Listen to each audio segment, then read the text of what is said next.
Good evening, Crime Talk aficionados. My name is Scott Reich, and this is Crime Talk. Thanks for joining us here this evening. This is our Tuesday night live program. We try to go live at least once a week.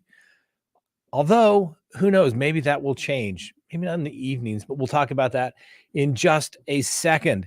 So first, I want to thank everybody for joining us. We'll kind of wait to, fill in things here a little bit while more and more people join us here this evening.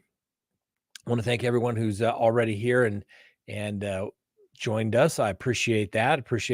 Understand you have things that you could do. So the fact that you're here watching me and Frank, the hardest working man in show business, sitting over there, we appreciate that. So we'll try to answer as many of your questions as we can. But as you know, sometimes these things, it's not scripted. So sometimes we go off on some tangents when we go on an evening Tuesday night live show.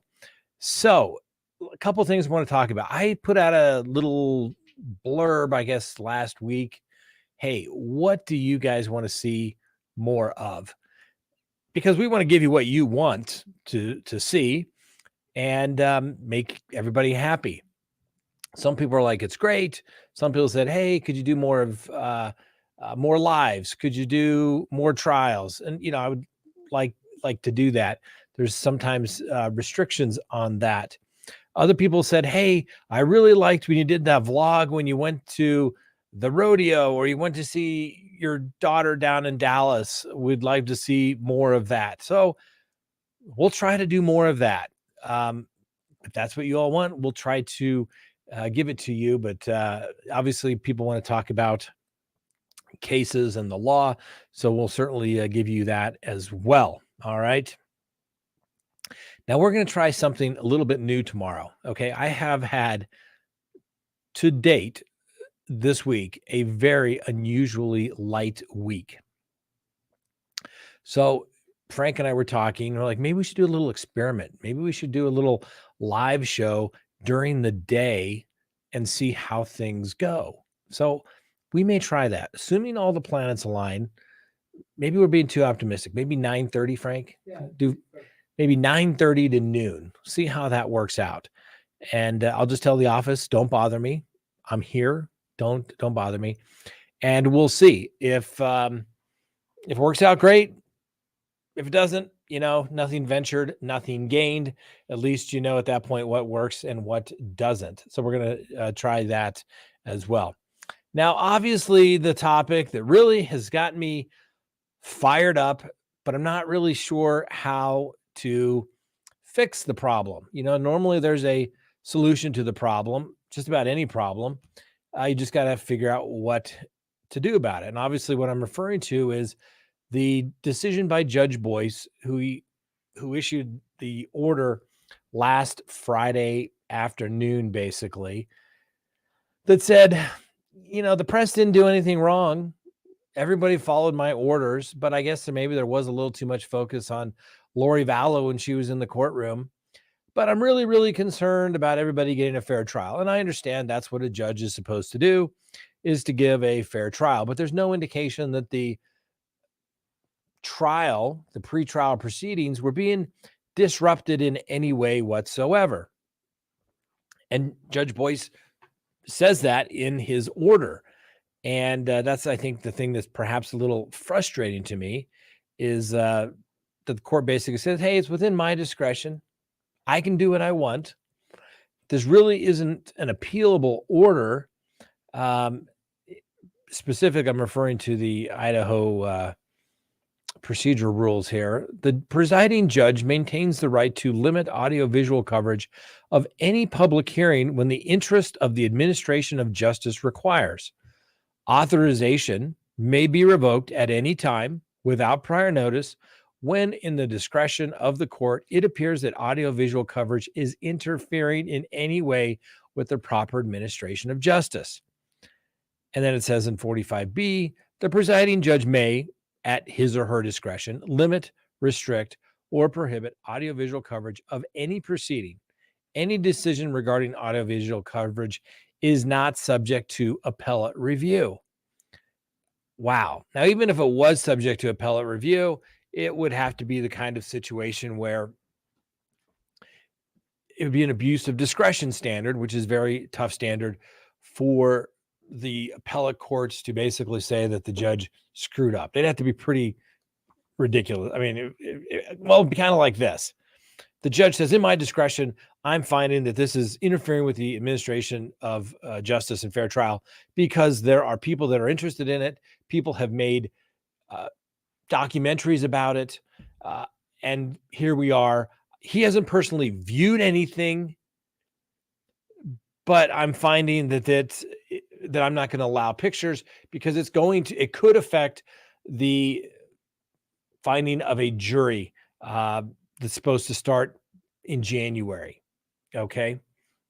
That's pretty weak in my humble opinion. Nothing's gone wrong in the court that has prejudiced the proceedings in any way. I believe that there are movies out there, although I haven't seen them, so I can't judge their accuracy in any way. And frankly, the one that was on Netflix, The Sins of My Mother, I think is what it was called. Hell, it had Lori Vallow's own kid in it, right? Colby. And on top of that, it was basically everything taken from the news that came out in court through public filings or the preliminary hearing. How is that prejudicial?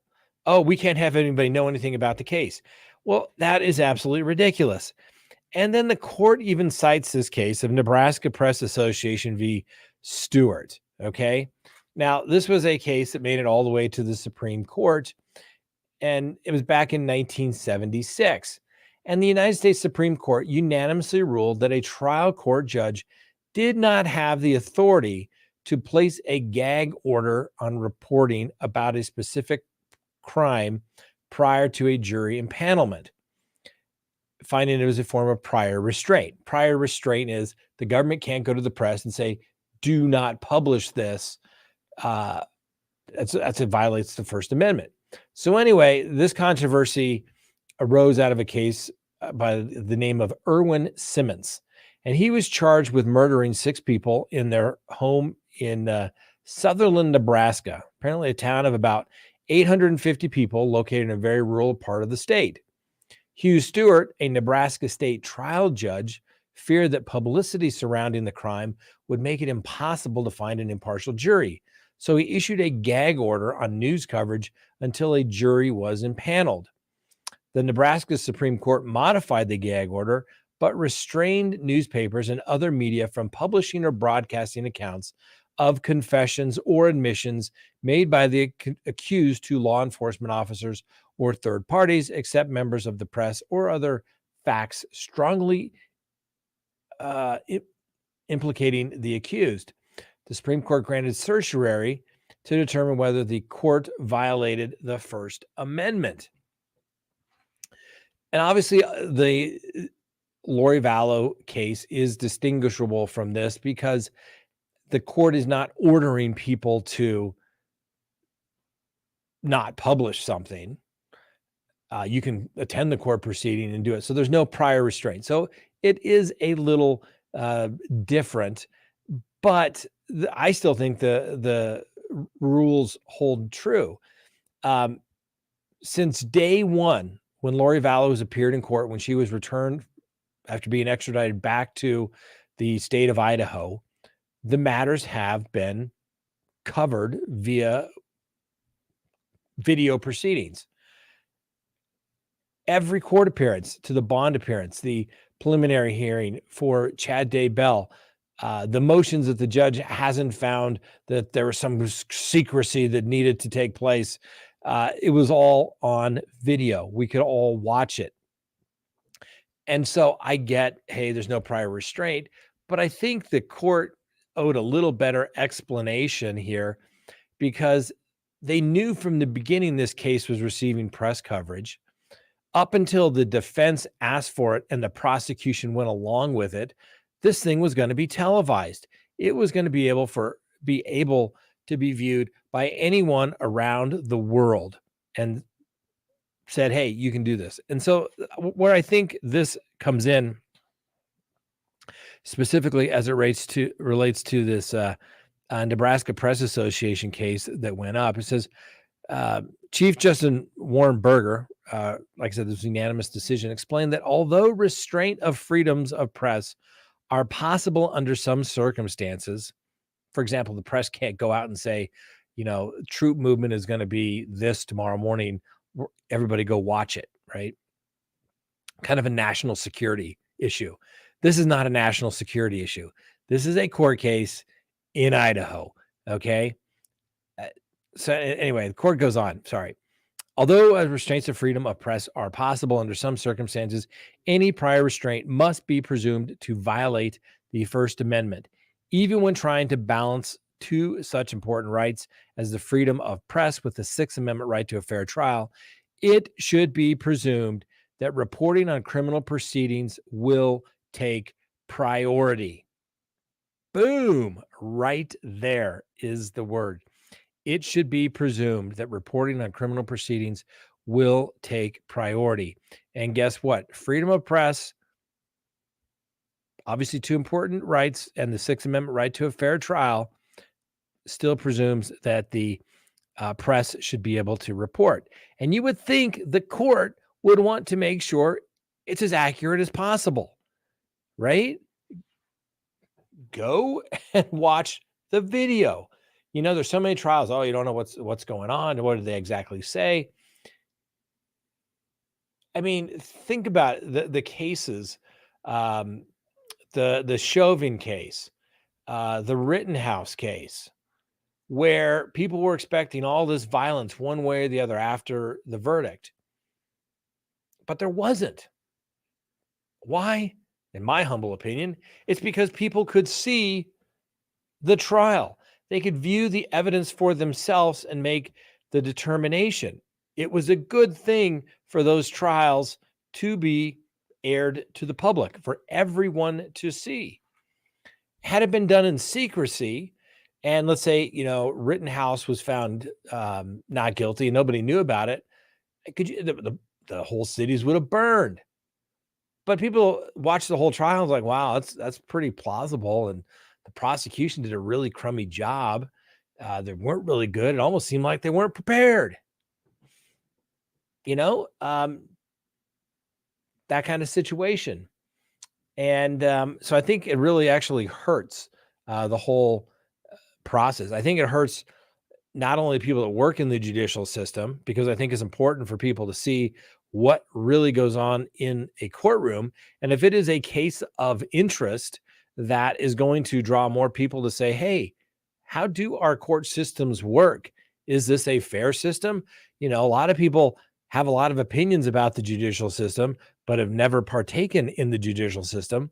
So they really don't have that fair, a position that they can say, yeah, I've seen it, I've experienced it. I think most people that, if you watch a lot of trials or you watch a lot of true crime type of information, it is a situation where you think, what you normally think is going to happen happens. And that's usually what takes place in the criminal justice system. And I think it would have been a good opportunity, not only for the state of Idaho to show, hey, this is our court system and look how it works. Look how professionals the judges, look how professional the court staff is. Look how professional the prosecution and the defense are behaving. And look, a fair trial is being had by all. And now you're going to have more people saying, oh, it's not fair. The judge is, a member of the LDS church. He must be trying to protect them. He doesn't want anything embarrassing to come out. They'll censor that in the news, all those types of things. So I don't know if Judge Boyce thought he was going to do himself a favor by limiting the cameras. Maybe there'll be some interest that will go away. Now I just have to figure out how to, apparently go there for 12 weeks, which is ridiculous. And I've said this before, and I will say it again. This is a 3-week trial. Okay. I do not understand how this case could take more than 3 weeks. I would give it maximum 3 days to find a jury. It's not that difficult. The court has already ordered that the parties submit their juror questionnaires. And more than likely, what they're going to do is they're going to send all the juror questionnaires out to everybody. The people that respond are going to ask to come in. They're going to fill out the questionnaires. They're going to confer, huddle in chambers, the prosecutor and the defense, and they're going to try to eliminate people that they say, hey, they cannot be fair and impartial. They have indicated that they are fair and impartial. You send that out to 1,000 people, and you are going to be able to find people that either A, have not heard a single thing about this case. And I know if you watch a lot of this type of information, you're going to say, well, of course, everybody knows about this case. But you know what? 99% of the rest of the world does not. And they are going to say, never heard of it. Even in Idaho, you're going to find people that are going to say, never heard of it. No, I don't know anything about it. And then you're going to find other people say, well, yeah, I've heard about it, but I haven't followed any specifics. You know, I'm a ski bum. I live off the grid.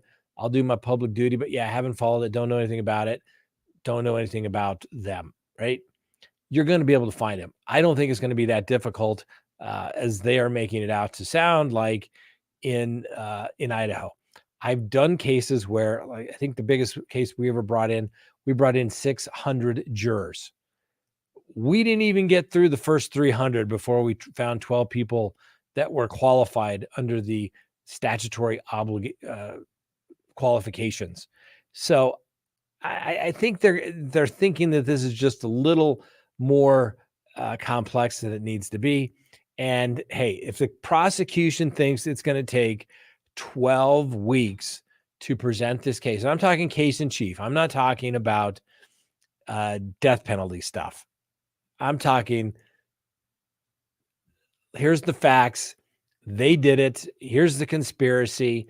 Find them guilty beyond a reasonable doubt, assuming the government has proven their case beyond a reasonable doubt. 3 weeks. Okay. The average murder case that I've done, and I've done more than I can count, even recall at this point. The longest one, maybe 7 to 10 days. I've done homicide trials in 3 days. I mean, they're assaults gone bad generally. They're not that complicated. I do not know what the prosecution thinks that they need 12 weeks for. Even if assuming you start at, let's say, 8:30, 9 o'clock, you take your mid-morning break about 10:30. The court takes their usual 12 to 1:30 lunch. You come back from 1:30 to probably 3, then you take your mid-afternoon break and you come back. It's not going to take 12 weeks, okay? Even I may lose interest if this thing drags on for 12 weeks. I just do not get it at all. And we'll see. We'll see what the prosecution does. I hope since we're going on 3 years now, I hope that they have got this case ready to go. It's all laid out. They know who their witnesses are. They have their directs outlined. They know the witnesses of their orders. They're making sure everybody's ready to go. We're 4 months out. The prosecution should be doing these things now. We're not talking a little simple drug case. I get it's more complex. It has a few more moving parts, but the reality of it is 3 weeks.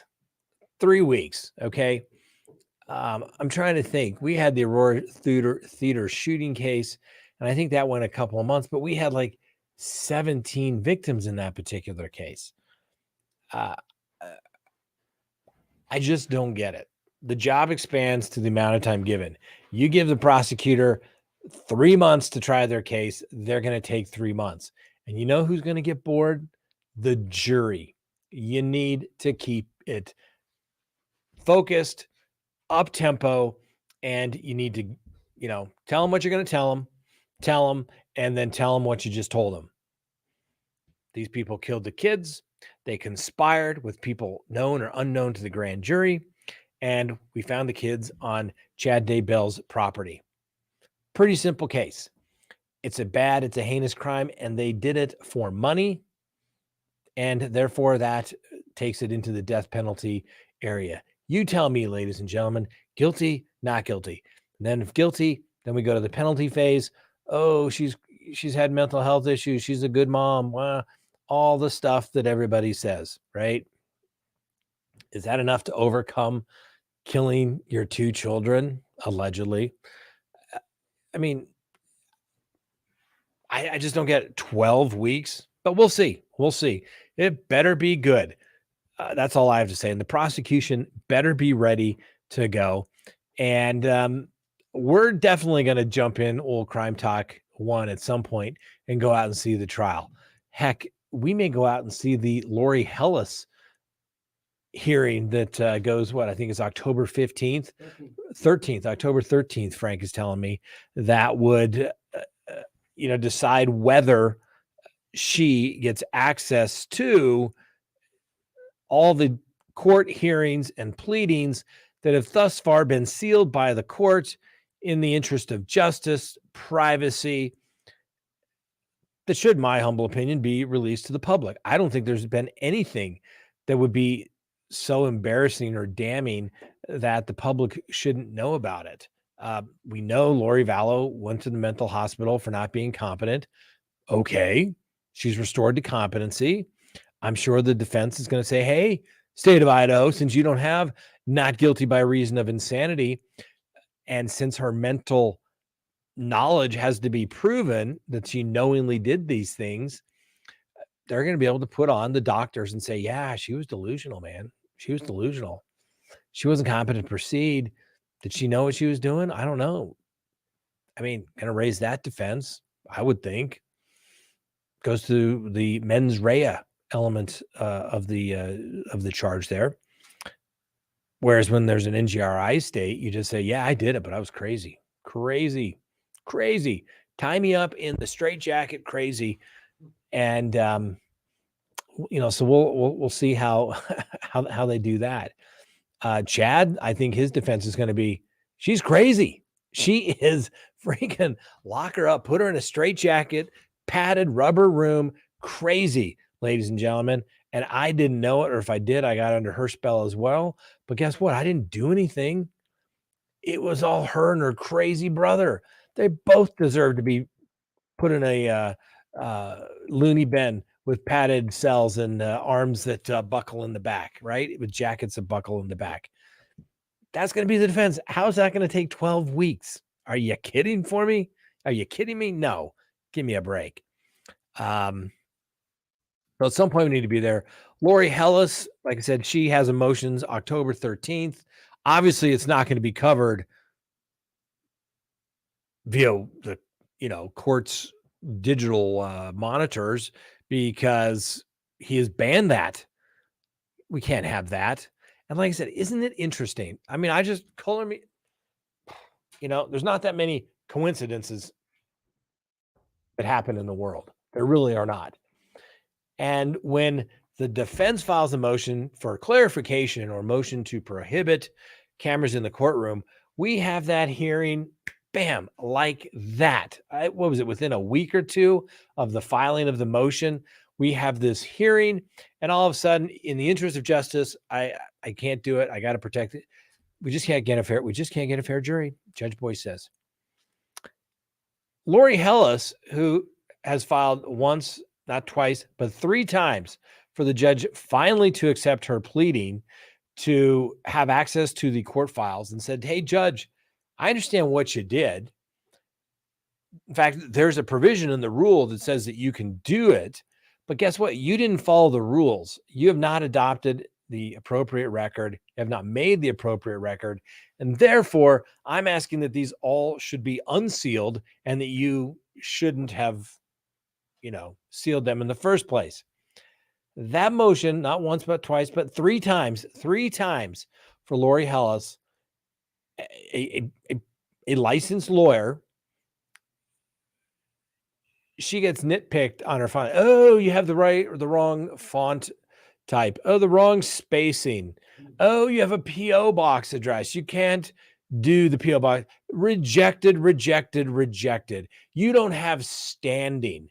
You don't have standing to interfere. She called herself an intervener. Oh, there's no interveners in criminal cases. What hypocrisy on the part of the court. Because when the press intervened and said, Judge, don't take away our video of the proceedings.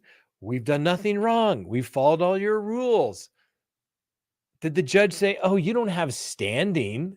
How dare you interfere in my criminal proceeding? There's only two parties to a criminal proceeding in the state of Idaho, the state and the defendant. You can't just intervene. You see how the courts can just jam you, kind of stick you right there. That's the games they're playing with Lori Hellis.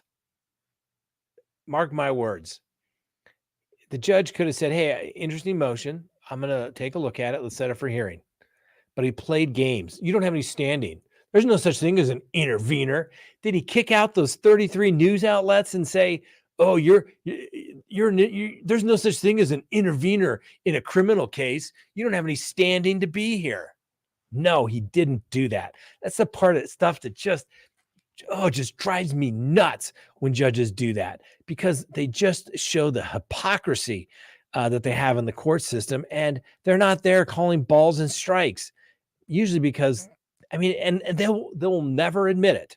They'll never admit it that there's two sets of rules, right? Well, when the news media and NBC shows up and everybody, sure, let's hear what you have to say, but I'm denying your motion. And it's just so frustrating. And like I said, Lori Hellis completely gets the runaround.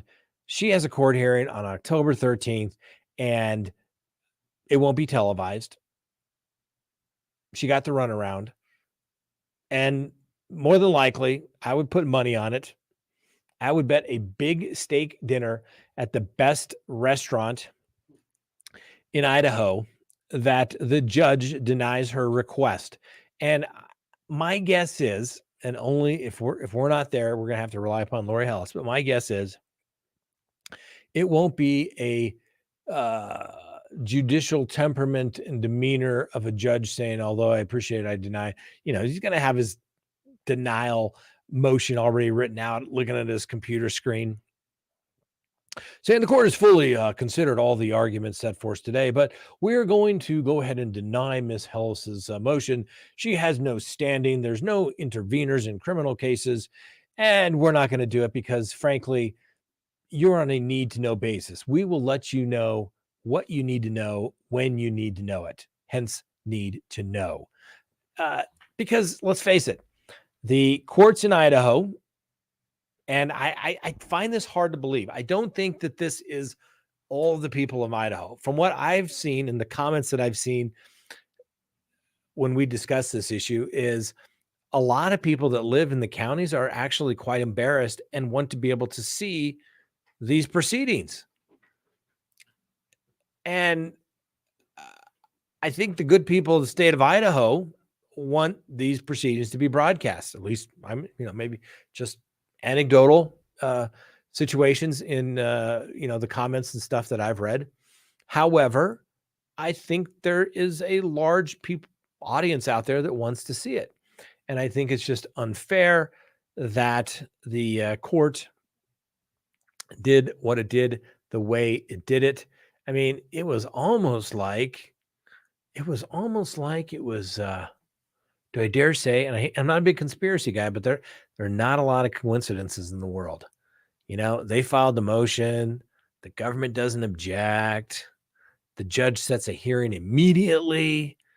Once again, coincidentally, before Lori Hellis gets her day in court. And so there you go. You all are too stupid out there for the court to let you be aware of the facts in a case. So just like the Nebraska News Association case, versus Stewart, which was the judge that issued prior restraint.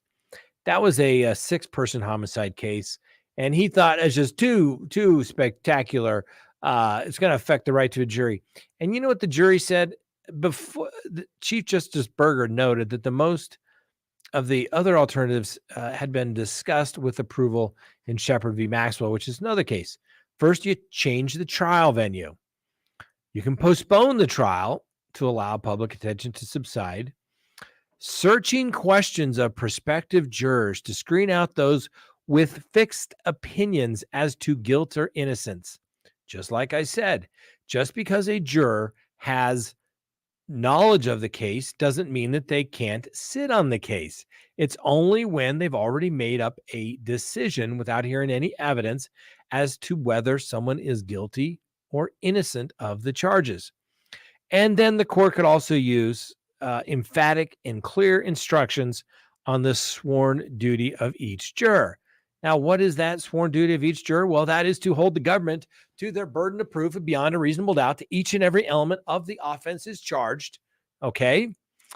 And the jury can only make up their mind based upon legal and competent evidence that they have heard and witnessed in court, and through the evidence, the physical evidence that comes in through the proper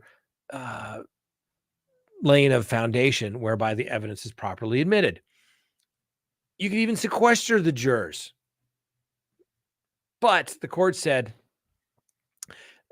when they overruled that gag order, which sought to prohibit information, the court also noted the reality of the problems of managing and enforcing pretrial restraint orders, and stated in those orders were too vague and too broad to survive the scrutiny that had been given. And I mean, I think you could basically say, hey, this is prior restraint. They are not even making access. They are not even making access available to the court file. Once again, we get it when the court thinks that we can handle it and we're ready for it. We get stuff made available to the public that's 3 weeks old. We should be able to have access to that at any time. And so clearly the judge has said, oh, I can't do prior restraint because if I could prohibit everybody from writing about the story, I would. Now, he didn't say that. I'm just, getting a little dramatic here. But the reality of it is that's what they're trying to do. They are not allowing the people to have access to the court file. We've said this before. I should be able to walk in and say, I would like to pull the Daybell file, the hard file. I would like to see it.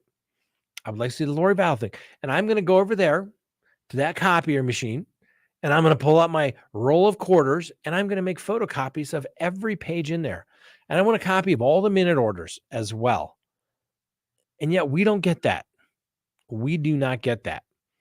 So once again, maybe we're going to have to jump into CrimeTalk 1, drive over there and ask to pull the court file, a file of public record. And then I would think that I would then be an injured party as a member of the public, where I would potentially be able to bring a suit for a declaratory judgment to say, Judge, in the matter of, hypothetically, Reich v. Boyce, show cause as to why you should not be basically held in contempt, Judge, by prohibiting the access of information. And just because a judge does it doesn't make it correct. That's right. That's why we have appellate courts. And I can't recall where I have seen a situation where the judge's decision is not appealable to a higher court. That's very odd to me. Now, yes, sometimes you have to wait to go through the process and do your appeal, but something like this, I can't imagine there's not a remedy in the civil courts for the courts to have appellate review of this.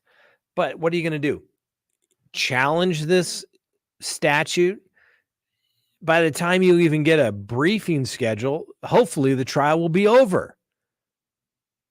And, it's the games they play to protect themselves. And like I said, I listen, I think we have a very, very good judicial system. Is it perfect? No, it is not. But, it's like legislators. They write the rules to protect themselves. Well, the judges who create the rules, really, they do. They create the rules. It's not the legislature that creates those rules for the judiciary as how they're going to administer the courts. All the judges, they usually say, okay, our judges on the Supreme Court, you're all going to get a committee, and your committee is going to be the rules committee, and you're going to come up with new rules so that we make things as complicated and archaic as possible. And those rules will be like you have to use the appropriate font and the appropriate spacing, because form over substance is what really matters in matters of great importance, which I always think is ironic, right? You file a brief to the appellate courts. Hell, you file writ of certiorari to the United States Supreme Court. You get it bound in various colors. You have to send it out to printers. There's people that's all they do. That's their job, is binding briefs that go to the United States Supreme Court, right? But the beautiful thing is, at the Supreme Court, some of the biggest cases that have ever gone up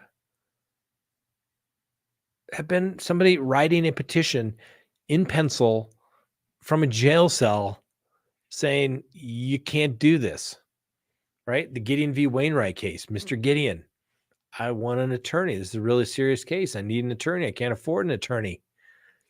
Makes its way all the way to Supreme Court. Pro se. There's no a right to counsel. No, we're going to give you a free transcript of the proceedings if you want to do that. No, it was just, that's it. Can't afford an attorney. Sucks being you. Sucks being you. Good luck. You're going to be held to the same rules as everybody else. Good luck. Maybe if it was a really, really serious case, maybe they'd appoint, you a pro se attorney, or maybe a court expense, something like that. They're going to pay him like $750 for the entire case. And they changed all that because a guy in a cell wrote it on a piece of paper and said, hey, you know what? This isn't right. This is not correct. And I'm trying to think about it, come up with a way. There were lots of what's the word I'm looking for? Lots of, real smart people from those newspaper people arguing, big old fancy lawyers there. I think the guy that argued was from Idaho, but there was, what's the word I'm looking for? There was, they had the big attorneys, that were the NBCs, the New York Times, all those type of people. And so you think, which kind of goes back to my initial proposition, or thought as it relates to this. I said early on, I predict that Boyce will ban cameras. Sure enough, he did. He's done everything he could to screw Lori Vallow from the beginning, or not Lori Vallow, Lori Hellas, by denying her motions, setting her motions out far enough into the future where coincidentally, everything's been banned. The only people that will know about it are apparently the people that are in the courtroom. And I said early on in the case that Lori Hellas is doing, this hard work of going in and saying this should be unsealed. Where were all those 33 other news agencies? I mean, yeah, granted, they wanted to watch it and see what was on TV, and I count myself guilty of this as well. But I'm not NBC, I'm not Court TV, all those big ones, so to speak, where they can just send a team of attorneys out there. But why didn't they?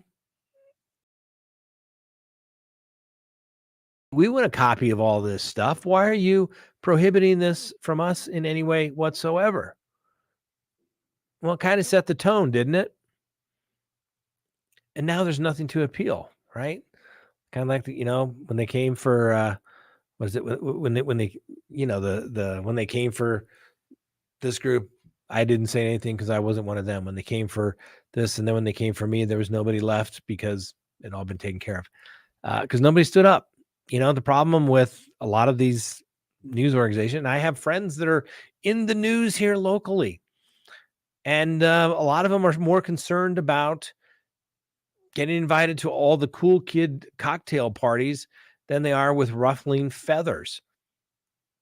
I've never been one of the cool kids, so I don't really need to worry about going to all the cool kid parties. I've never been invited to any of them before in my life. I'm just a little old street lawyer out here that has just been trying to make his way through life, I assure you. And I've offended a lot of people over the years because I said, hey, that's just not right. I don't think you guys should be able to do that.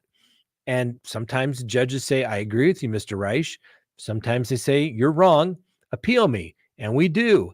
And then it goes up, and some of the times we win, some of the times not so much. But you have to say that's not right. And you think of all those cases, you think of all those cases that go up to the United States Supreme Court, where the Gideon v. Wainwright's, all the cases that say, hey, you know what, we're going to say that the Fourth Amendment protects your cell phone. You can't convict somebody by hearsay evidence. You have to basically have the victim come in and testify. That all started with some little street lawyer in some courtroom somewhere saying, that's not right, Judge. And more than likely, that attorney has made that argument over and over and over and over again, and everybody poo-poos it. And, cases keep going to trial, and you start convincing people, oh, maybe you're right. Maybe you're right. And, I mean, I was thinking about this case we had a couple years ago. Serious case. Lady, multiple co-defendants had cases in multiple jurisdictions. The key witness in the case passes away of natural causes, no foul play in any way whatsoever. One jurisdiction, we say, hey, you can't do this. This witness is subject to cross-examination. She's not here. Those statements are coming in. They agree. The other judge says, well, I'm going to come up with an exception to this, and I'm going to allow it because I don't really like your clients. They seem like bad people. And, we objected to literally every question because the judge was wrong. And we kept saying it was wrong. And it goes up on appeal. And of course, the first judge, it's like, of course this shouldn't have come in, Judge. Conviction reversed. And, the judge just thought that they knew more than everybody else. They always think they're the smartest guy in the room. And, sometimes they are. They get to write the opinion. They will be for a little while. And if there's a Supreme Court, they'll, they are the smartest people in the room because they say they are. So I don't know. I just wish early on, and now it's easy. Like I said, I blame me. I should have been out there with Lori Hellis. I should have been out there more in front of the issue saying, hey, why is this stuff sealed? But where are the big press guys out there? Why weren't they doing it? And I'm not throwing shade on them saying, oh, you guys, but I get it. You got to protect your sources. You got to keep the information flowing, what have you. But at a certain point, when the just like the Nebraska Press Association is told you can't publish anything about this case, it's going to affect my jury trial, it's going to affect the defense getting a fair trial, the judge says. How is that not some sort of prior restraint? They're just not calling it prior restraint, right? We're not going to give you an opportunity to write anything about it. I can't tell you can't do that, but we're going to make it so hard and so difficult for you to have access to this case. Really what you're doing is, in fact, prior restraint, which is prohibited under the First Amendment. And so we'll have to wait and see. Let's answer a couple of questions here. Man, we got so much stuff. So you see why we could do this for several hours a day? And we're not even doing commercial breaks, right? We don't even, what are they, the obscene profit breaks or whatever they're sometimes referred to. Barb wants to know, how do you choose the dumb criminal? They all seem pretty stupid. Just saying. Barb, that is a great question. And really what it comes down to is Frank has his uncanny ability to find some of the dumbest people involved in the criminal justice system. And every day we're able to find a dumb criminal. It's wonderful. We've been doing that from the beginning when we started this show. And some people didn't like it at first. They're like, you're making fun of people. No, I'm not making fun of people. I'm making fun of what people have done. And usually it's pretty dumb. And it's in good humor. We're not trying to belittle anybody, but some people, let's face it, there's some high rep learners. Okay. They simply just don't get it. So they have to do it again and again and again, right? Hence the term high repetitious learner. Okay. I maybe had a law professor who thought the same of me when I was in law school, but I showed him. He probably thought I was the dumb law student of the day, right? I think I told you this story. I don't know if I ever told. It's kind of embarrassing. But when you go to law school, I'll repeat this again. If you go to law school, right? Everybody sits in the room, and some of the professors had like assigned seating. You had to have a little seating chart so they could call on you, and of course they would know your name, so they would look smart and like they cared, right? Well, this Professor Brody, and don't get me wrong, he was a great guy. I really liked him. I learned a lot from him. I still remember the definition of consideration, right? When you have a contract, you have to give something in exchange for something. So to this day, I still remember a promise, act, or forbearance, bargain for, given in exchange for, the detriment of the promisor, the detriment of the promisee. Right? There you go. Consideration. And he expected you to memorize that and be able to write it word for word, or you would not get his question correct if he asked for consideration. I still remember what consideration is, but I could not recite to you the rule against perpetuities to save my life from there. Anyway, we digress. So I'm sitting there in law school. First year of law school, you're like, you don't know which way to go. They're assigning you like 500 pages a night to read in every class. You're overwhelmed. You don't know what the hell you're doing, right? They're telling you to highlight in this color and put the issue in green and the holding in red and the question of the case. You're just like, what? I don't know. Way. Anyway, so this Professor Brody, he didn't have a seating chart. Oh no. He had index cards with everybody's name on it. And he would literally shuffle it like a deck of cards before every class. And he would, take it and, oh, Mr. Reich, would you recite to me the holding and the facts of case blankety blank? Yes, sir. This is a case whereby the plaintiff sued the defendant for breach of contract and go through all the issues. But you had to recite the case kind of from memory and be prepared to discuss it and know what the facts, the issue presented, the holding, the rationale of the case. And you're like, okay. And they called on you. You're like, okay, God, I got it. I made it through. All right. It didn't sound too stupid, right? Sometimes before he would shuffle the cards, you're like, oh God, I didn't read anything last night, or I'm so far behind. Oh my God, I hope he doesn't call on me. And then you're like, I'm not really prepared. I don't know. It's terrible. Anyway, I had a stretch where literally like for every class, for like 3 or 4 classes, my name popped up. And Professor Brody, although he was a great, great professor, seemed like a great human being, looks at me and he's like, looked like something out of Paper Chase for people that are old enough to remember that. Pulls up the card, looks at it, and he goes, "Oh, Mr. Reich, your name just seems to be rising to the top, kind of like pond scum." I was thinking, rising to the crop like cream always rises to the top. No, pond scum.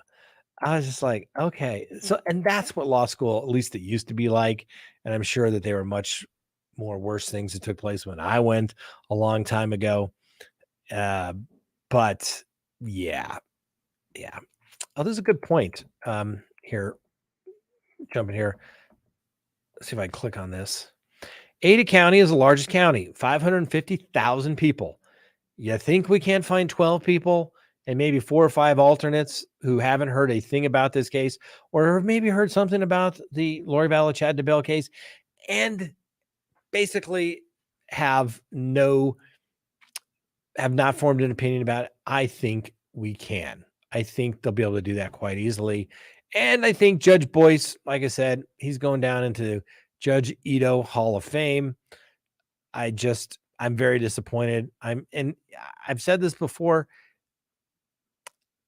Not only am I disappointed Judge Boyce, and I'm kind of disappointed in the defense for asking it, like, "Oh, Judge, you're looking at my client." All I had to do is say, "Judge, we would just ask that they not uh, keep the camera pointed at my client, keep him on the witness testifying or the court or the ruling, but don't be focusing on her at every point." And I'm really disappointed in, and I cannot describe the immense disappointment I have in this particular case. It's for the prosecutors. I really, really just wanted to say, Mr. Wood, what are you thinking? And not because you're going to be famous, you're going to be a household name. I'm not talking anything like that. But as a prosecutor, you have the opportunity to show what you do. You could go out there and say, "This is what I do as a prosecutor. I'm a good guy. I'm a guy in the white hat. I'm trying to seek justice for these grandparents out here, the Woodcocks, for their son, for JJ, and all the other family members here. And we're going to do that. And we have a heavy burden, but a burden that we gladly accept. And we're going to show you that justice is going to be had. It's going to be done open. It's going to be done fairly, and justice will be served." And the prosecution said, "No, we want this done in secrecy, except for maybe the couple people that can walk in here and take a look at it. And sure, they don't have access probably to cameras, or maybe they don't understand exactly what's going on, but don't worry, they'll never know. They'll never know." And then, of course, all the tin hat people will start saying, "Well, the reason why there was a conviction or there wasn't a conviction was because it was in secret and we didn't get to see it, and the witnesses lied and they were under intimidation." And God forbid the prosecution loses this case. Can you imagine? But if it was being videoed, spread out to the world to see, everybody could go and watch it. It's one of those things. Hey, you didn't like the verdict? Did you watch the entire trial? Go check it out. It's on CrimeTalk. They got every day from start to finish of it, right? But nobody wants to do that. I just think my position has been, you can go back probably to one of the first videos we ever talked about here.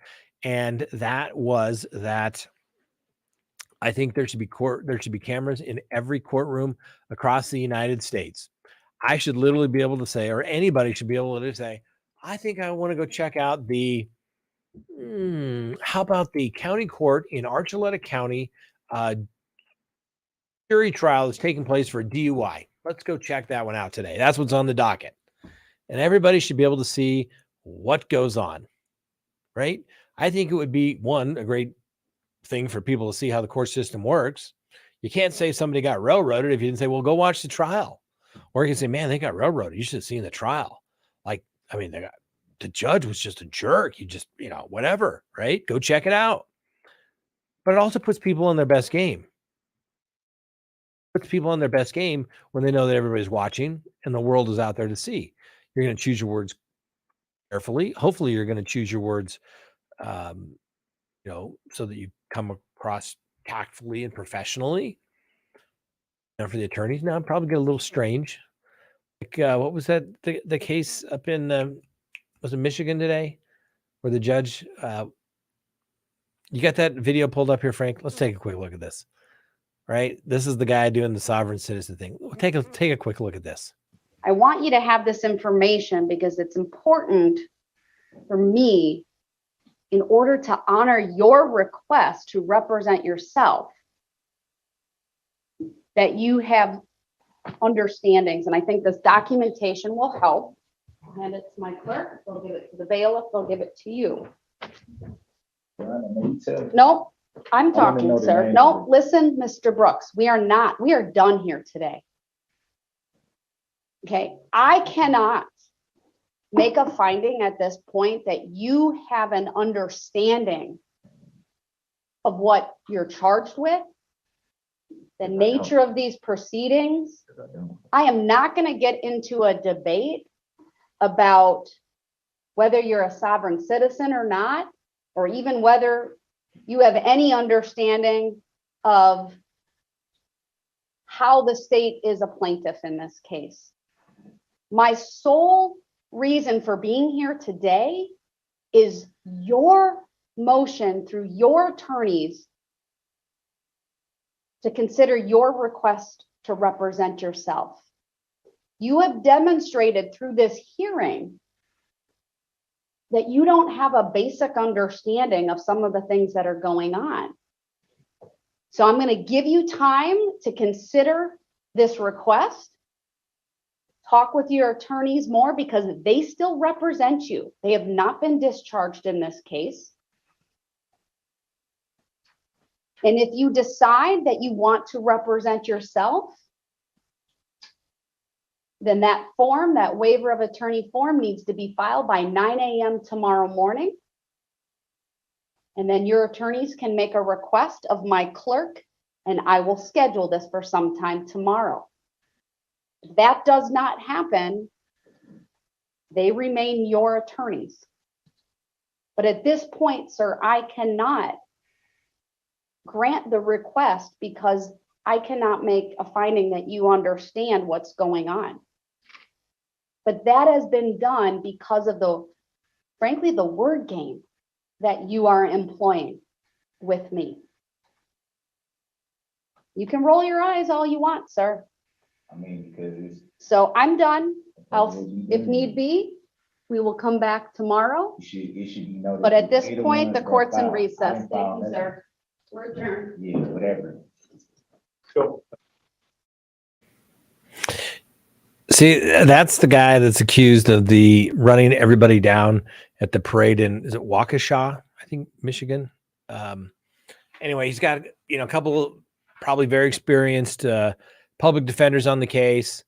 There's mental health issues, or they're trying to raise mental health issues. And he's saying, I'm a sovereign citizen. You don't have any jurisdiction over me. You see that flag? It's got fringe on it. And therefore, if there's fringe, that's a court of naval admiralty. And therefore, you have no jurisdiction over me as a citizen of the United States. And I have filed my articles of organization of being a citizen with the Secretary of State. Nonsense, right? So, let's say this guy goes, we'll know by 9 a.m. tomorrow morning, I guess, whether he decides to go pro se or stick with his attorneys. My guess is he's going to go pro se because he's got nothing to lose. And now it's just the sport for him, even though there's a bunch of dead people and their families that have to sit through all of that nonsense for weeks. And it's just going to drag on and on and on. He's going to try to create, issues galore. And, but guess what? It was televised, right? So if anybody thought this judge was being rude or disrespectful, they can look at the video. It speaks for itself. Not everybody's going to go get the transcript. Let's face it, transcripts are expensive. $3 to $5 per page. You get about 10 lines on the page, I think, 15 maybe at most, because it's double spaced. I mean, they're so wide these days. That's all he's doing. But you had the video in court, and everybody can look at it and say, I think that judge maintained her judicial temperament throughout those proceedings when she said, in her words, the word games that were taking place. So just another reason why we need to do that. All right. A lot to talk about still, but guess what? We have to go to our Patreon show. So if you haven't become a Patreon, now would be a good time to do that. And one of the more important things, I guess the best thing about it is, one, if you look over my shoulder here, what do you see? The Magic 8 Ball. That's right. We're going to ask the Magic 8 Ball. Maybe some question like, Magic 8 Ball, do you think Judge Boyce will reconsider his decision? Judge Magic 8 Ball, do you think Lori Hellis is going to get a fair shake at her hearing on October 13th to unseal all the restricted documents? Yeah, those kind of questions we'll ask, all in good nature. It's not some weird satanic thing. It's a joke, okay? It's fun and games. It's the Magic 8 Ball. An associate, when she left the office, she gave it to me for all the hard decisions in life that need to be made. And so we pull out the Magic 8 Ball. Just saying. And even better yet, guess what? You get access to the secret phone number that you can call into and we can talk about all these cases. So, hey, you never know who's going to call in. In the past, for example, we've had guests. We've had Larry Woodcock, the grandfather of JJ, call in, and met him in person. Very, very nice gentleman. I feel just breaks my heart, everything that he has to go through. And I don't think the defense has done anything that I can see to disrespect the family in any way throughout these proceedings. Because sometimes as a defense attorney, you can get accused of doing something like that, but it seems like they've been pretty respectful throughout to the family, from what I can tell. But anyway, you never know. All right. I want to thank everybody for watching. We didn't even get in the obscene profit breaks that we were going to talk about tonight. One of these days I'm going to be better at that. Maybe if I tried to sell more stuff, I wouldn't have to do this lawyer job stuff. But anyway, until I get better at that, I'm going to have to continue to work. Anyway, we'll see all of our Patreons there in just a few minutes. Thanks for watching. We'll see you next time on Crime Talk.